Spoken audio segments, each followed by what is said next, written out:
O ding daog sila tungod kay gipadayeg na sila sa Ginoo. Amen. Pag-awit oy kung bati kay kabalaka, bati kay kag bugot imong naong, pagkanta-kanta pud oy. Amen. Kantaha tong ato ang Thanksgiving nga maayo ka, maayo. Mao na akong buhaton makaigsunan kaya mag-drive ko sa motorized. Matingago na ako mga pasahero. Magkanta-kanta ko. Ano man. Mao man ay pulong sa Ginoo. Inline nimo kasing-kasing nga nagkanta ka. Kanta ka. Maayo ka. Maayo. Di pagtanaw sa yawa, pandamay ning anak sa Ginoo si kanta-kanta bisag na dagang problema. Oh. Inline man na. Masagi yun sa Psalms 103. Psalms 103. Basahon na to. Verse 1 to 12. Ang ingon sige ni, daiga ang Ginoo wa akong kalag. Gidasig ni David ang iyang kalag nga daigo niya ang Ginoo. Kay kini atong kalag makigsuunan. Nay time ani nga dili ganahan mo daig sa Ginoo. Amen. Tanawa na ba ninyo ng mga tao nga walay Ginoo? O silang ginahimo para malingaw sila? Magbidyuke. Kaya nga naman, ang ilahang reason, mahulipan, mawala daw ang ilahang problema, pero magdugang ra kay na may ubirahang pagkahuman. Wala lang inom, na ubirahang, plus na pag sila bayron nun pagkaugma.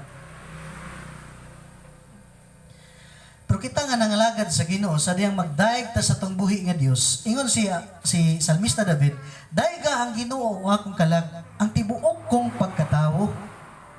Daiga ang Ginoo o akong kalag, o gayaw kalimti ang iyang pagkamaluluyon.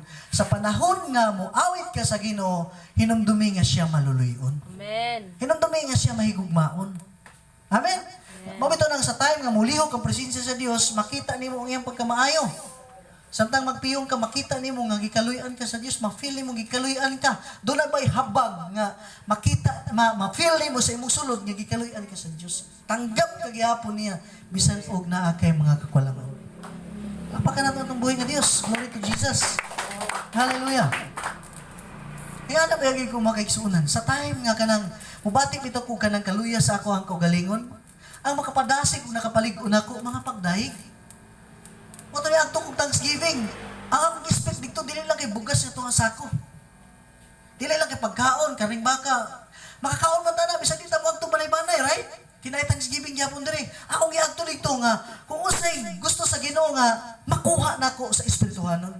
Dito pagdaig pa lang sa Ginoo, mag-isunan, nagtsabaw ko sa presensya sa Ginoo. Uhaw o gutom kanunay akong kasing-kasing. Pagdahig pa lang dito sa Ginoo, itong kanta nila nga, Holy, all creation cry. Holy, paglingi, ginakos mga tao, pati naghana. Kung kaya manggani sa Ginoo, gitigom ang mga tao, unsa may lisod, nga dili mahimo sa Dios. Nga kaya ganin niya, gitigom ang nasod. Tigom mo niya sa usa ka lugar na magdaig niya, unsa may lisod sa Dios, nga dili niya kaya sulbaron sa imong kinabuhi karon. Kanta lang pagdaig. Holy. Tignan mo, gahapon sa pag-drive pa lang daan, gahapon, gipamaulan ako pag-abot dito. Imagine mo nimo ng kalayo, 6 hours mag-drive ka, motorized, bugat ng motorized magigsunan mag-drive. Sakit kayo sa likod.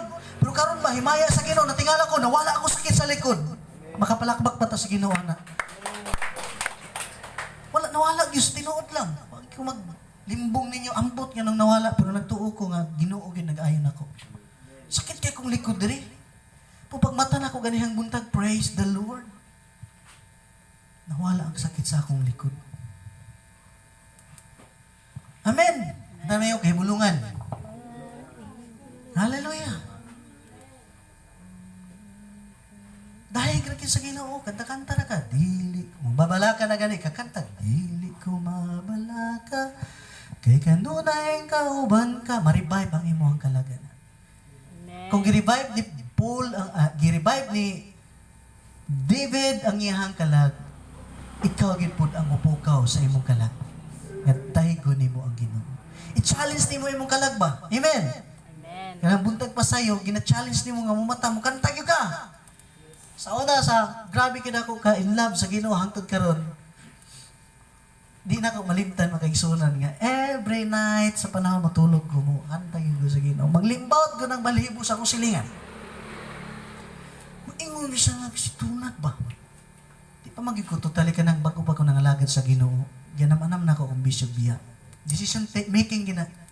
Amen, amen. Kasaban sa tao is decision making. Every night na wala na akong papa, namatay na akong papa. Tulumi sa akong isuon, si Giovanni, si Brad Nando, ug ako. Every night, kay wala man si mama, kay broken family man, may kito man siya sa lupo, nagminyo man siya lain, pero di na po siya minyo karon kay nahimo naman siyang balo. So, tabo, every night, samtang matulog, may matingala na sila. Gianam-anam, gigubag-os Ginoo. You know what, na-bless ko sa testimony gahapon sa mga tao nga nag-testimony. Kaya diha sa mga testimony, diha po ta malikon. Diha sa mga pagdayeg, diha ta malikon. Amen.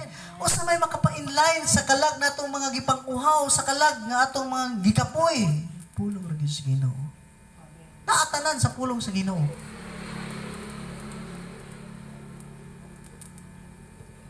Manang makaingong gyud ko makaigsunan, grabe gyud ka power ang pulong sa Dios. Amen. Na even ang atong kinabuhi mapiktuhan sa dihang mutuo lang kita. Amen? Wala may sultihan mo, nganong walay mahitabo sa kinabuhi sa tao? Nganong walay kausaban nga mahitabo sa kinabuhi sa tao tungod kung dili siya mutuo sa pulong? Pero kung mutuo lang kita sa pulong sa Dios makaigsunan, doon na gid akong mahitabo sa atong kinabuhi. Amen. Ayon si David, gipasaylo niya ang tanan. Basahan ninyo na diha, nindot kay na gi-challenge niya ang kalag kay kining atong kalag. Gusto man ni muyuhot sa kalimutanon. Di man ni maminaw sa espiritu. Usahay. Di ni maminaw. Usaya gipasaylo niya ang tanan kong mga sala ug giayo niya ang tanan kong balatian. Mo nang gi-challenge niya, gi-encourage niya ang kalag nga mudahig din siya sa Ginoo. Kapuyon man siya o sa dili, kay hago ba ang kinabuhi ni David? Kamu dahil testing o pamatay o suguon mo sa ginong patya ng 1,000. Karon di naman pwede mo patay. Pero pwede ta mo patay o espiritu. Mga demons. Amen. Ang pato na to. Amen, amen, amen, amen. Hallelujah. Praise the Lord. Kaniya to, consider pa nato, kaya ang Ginoo may nagsugo. Nga, pamatyon ninyo ng ingon ang Ginoo sa mga Israelita, pamatya. Pero sa balaod sa Ginoo, ayaw patyahin mo isika, Israelita. Amen, amen, amen. Ang ipapatay lang sa Ginoo katong mga dautan. Nganong ipatay mo sa Ginoo? Nga ingon siya, bawal ang papatay. Siya rin nagsugo nga ayaw pagpatay. Karon nagsugo na siya.